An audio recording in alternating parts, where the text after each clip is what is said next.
खान साहब की पार्टी क्या अभी भी आपस में डिवाइड है? वो जो निकलने थे, जो हमें लगता था कि जो माइनस होने थे वो तो हो चुके, लेकिन आज भी उन्होंने वहां पे जो पार्लियामेंट में, नेशनल असेंबली में जो वोटिंग होनी है उसमें फिर इस तरह का एक नोटिफिकेशन सामने आ जाना कि जनाब जिसने इनहराफ किया पार्टी पॉलिसी से उसके खिलाफ हम एक्शन लेंगे। तो ये शो करता है इस चीज को कि अभी भी कोई ऐसे लोग हैं जो पार्टी पॉलिसी से इनहराफ करते हुए शाह महमूद कुरैशी को वोट ना देने का फैसला कर लें। बिस्मिल्लाहिर्रहमानिर्रहीम।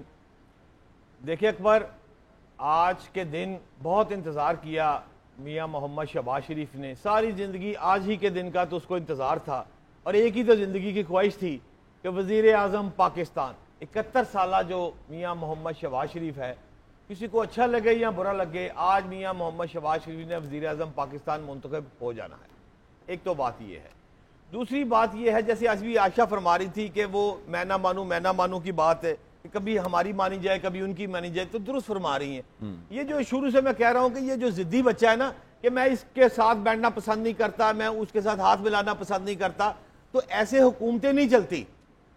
कोई वतीरा होता है, कोई इखलाकियात होती है, टेबल टॉक होती है, कोई इतनी जिद तो नहीं होती या अना तो नहीं होती। इस अना ने ही मरवाया। और खास तौर पर जो इनके 3-7 वफाकी वुज़रा हैं, वो अब भी इनको कह रहे हैं कि जी आप रिजाइन कर दें। तो क्या रिजाइन देने से मामला हल हो जाएंगे? मेरी राय के मुताबिक तो ये बिल्कुल, अगर इस्तीफे आते हैं तो फिर कभी भी इस तरह जमहूरियत चल ही नहीं सकती। सर पार्टी में डिवाइड है इस्तीफों के मामले पे। एग्जैक्टली आप दुरुस्त फरमा रहे हैं। पार्टी में इस वक्त मैं समझता हूं 3 अफराद ऐसे हैं जो रिजाइन की बात कर रहे हैं। इसके अलावा पूरी पार्टी जो है उसमें कंसेंसस है इस बात का कि हमने ओपोजिशन में बैठना है और बैठकर फिर फैसला करना है। शहजाद भट्ट साहब ने कल रात को लाहौर में देखा होगा कि यहाँ पे ठीक ठाक शो था लिबर्टी में, और उधर अमेरिका का जो यार है गद्दार है कि नारे लग रहे थे वहां पे, और वो उसी तनाजुर में थे एग्जैक्टली ये जिस पर कमीशन बनने जा रहा है। तो किसी हद तक पाकिस्तान तहरीक इंसाफ की जो कोर बेस है उसके साथ तो ये बयानिया स्टिक कर गया हुआ है। आगे वो कितना जाएगा उसका बड़ा नुकसान हो सकता है अपोजिशन को, इसी वजह से इसका क्लियर होना भी बहुत ज्यादा जरूरी है। आप सियासी फ्रंट के ऊपर, अब इसी का अगर हम सियासी पहलू देखें तो आपके ख्याल में कितना इमरान खान साहब ने इसको बेचने में कामयाब हुए हैं अभी तक? देखिए अकबर, इस सवाल को ना आप 2 हिस्सों में तकसीम कर लें जी। पहली बात तो मेरे बड़े भाई ताहिर मलिक साहब ने जो फरमाया ना 22 का फिगर, प्राइम मिनिस्टर की जो बात कर रहे थे, ये बात दुरुस्त है। वजीर आजम तब्दीली की बात जो कर रहे थे उसमें आप अगर गौर करें तो भारत में आपको 27 मरतबा ये तरीके में पेश होती नजर आएगी। 27 में से 7 मरतबा उनका वजीर आजम चेंज हुआ। ये जो वाजपेयी चेंज हुआ वो 1 वोट से चेंज हुआ।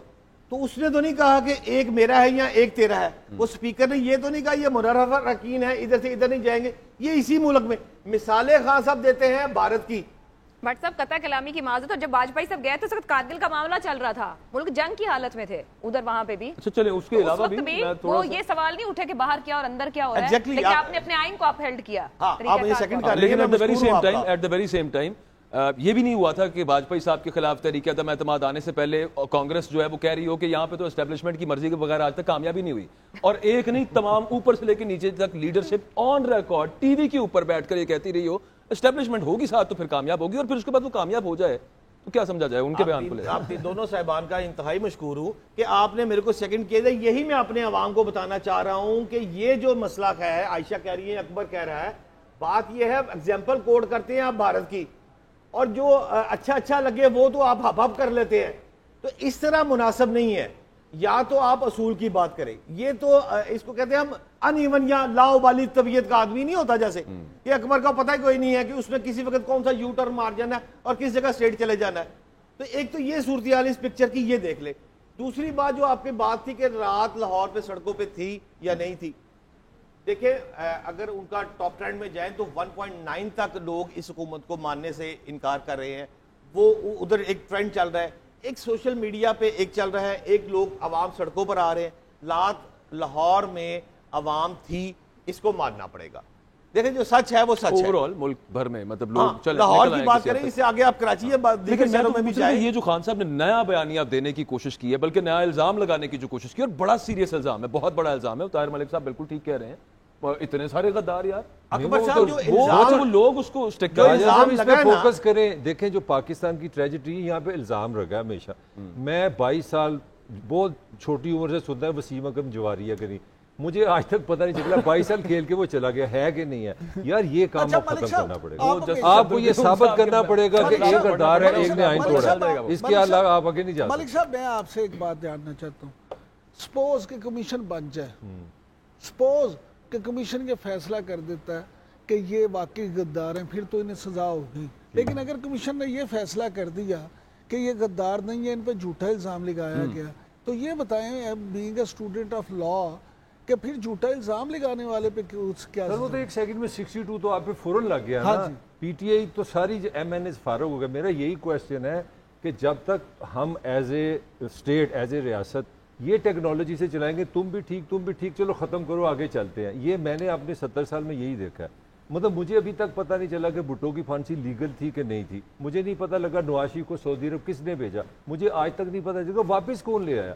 मुझे नहीं पता लगा बेनजीर को किसने मर्डर किया, मुझे नहीं पता लगा लियाकत अली को किसने मारा, मुझे आज तक नहीं पता चला। मेरे 22 वजीर आजम गए हैं जिनका किसी का टेन्योर पूरा नहीं हुआ, कौन है उसके पीछे? तो इस तरह रियासत नहीं चल सकती। मतलब पता आपको सब कुछ ही है, आप सिर्फ उन रिपोर्टों की गैजेटेड कॉपी मांग मलिक रहे हैं। साहब, अकबर मलिक साहब, सारा कुछ है। मलिक साहब, मैं देना चाहता अकबर साहब, ये जो मलिक साहब कह आओ रहे ने हैं तो ना, गल ये इस करो। वक्त पता है, आवाज this is की the आवाज point। है जो आम पब्लिक है ना, बिल्कुल। उसकी ये आवाज ये है। ये अगर तो आपने 23वां वजीर आजम शहबाज शरीफ की ये प्रेस कॉन्फ्रेंस सुननी है कि मुझे क्यों निकाला, तो फिर आज आप बातें करते यही हैं। अकबर यार साहब पहले भाई का तो साफ आपको कर ये दो। भी पता है कि क्यों निकाला। अकबर साहब यही मसला है ब्रेक अवाम लेने का का जो है ना। बिल्कुल। ये जो कमीशन बनाने की बात हुई है कि इसमें से अगर कुछ सच निकला तो हम सच के साथ होंगे, लेकिन अगर ना निकला, वो भी एक बात चल रही है कि किस तरह से वो जो साइफर था उसको डिसाइफर करने में कुछ डंडियां भी मारी गई हैं। ये एक इल्ज़ाम है और शायद इसी वजह से ये कहा जा रहा है कि ऑपोजिशन कमीशन भी बनाना चाह रही है कि जरा पूरा क्लियर किया जाए सब मामले को, और अगर वो साबित हो गया जो इल्ज़ाम है तो फिर इमरान खान साहब के लिए क्या कॉन्सिक्वेंस है? बिस्मिल्लाहिर्रहमानिर्रहीम। अकबर देखें एक चीज़ जो अभी आप जो मलिक साहब से बड़ी डिस्कशन कर रहे थे ना, वो भी अगर आप देखें तो इसी सवाल का एक हिस्सा ही है। वो किस तरह से, वो इस तरह से हिस्सा है कि पाकिस्तान का अलमिया ये है कि यहाँ 70 साल में हमने तो ये देख लें कि सवाए इल्ज़ाम की सियासत के कुछ नहीं देखा। ये बड़ी एक आइडियली तो बड़ी अच्छी बात होती है, हम ये कह दें कि जनाब जिस पे कोई मुकदमा है, जिस पे कोई इल्ज़ाम है, उस इल्ज़ाम के क्लियर होने तक वो कोई ओहदा कबूल ना करे। लेकिन अगर पाकिस्तानी सियासत में आप देखें तो बशमूल इमरान खान साहब, मुझे कोई बता दें, कोई वो कहते हैं ना, हम छोटे छोटे होते थे तो एक ऐड चलता था किसी ऑयल कंपनी का कि कोई मुकाबिल नहीं दूर तक, बल्कि बहुत दूर तक। तो मुझे ये बता दें, बहुत दूर तक आपको कोई सियासी रहनुमा फर्स्ट ईयर का, सेकंड ईयर का, थर्ड ईयर का, जिस पे कोई उसके मुखालफ इल्ज़ाम ना लगाते हो। लिहाजा सिर्फ इल्ज़ाम की बिना पे ये कहना कि कोई बंदा सियासत ही ना करे या नहीं कर सकता, तो फिर पाकिस्तान में तो कोई नहीं रह जाएगा। सिस्टम कोई फर्द जुर्म है ना इमरान साहब? सुने, गुजारिश सुन ले। मामला सिर्फ इतना है कि ये ज़रूर होना चाहिए कि अब हम 21वीं सदी में हैं तो हमें कम से कम ये कर लेना चाहिए कि अपने प्रोसिक्यूशन को और अपने इदारों को, जिन्होंने हमने अल्लाह की मेहरबानी से बड़ी कोशिश कर कर के इस सतह तक पहुंचाया है, उसमें हम ये कोशिशें छोड़ दें और उनको मजबूत करने की कोशिश करें। यहाँ डेलिब्रेटली तमाम इदारों को कमज़ोर किया गया है। मेरी बात ज़रा दोबारा सुन लें, यहाँ डेलिब्रेटली तमाम इदारों को कमज़ोर किया गया है, क्योंकि यहाँ पे अफराद ने खुद मजबूत होने की कोशिश की है, शख्सियात ने मजबूत होने की कोशिश की है।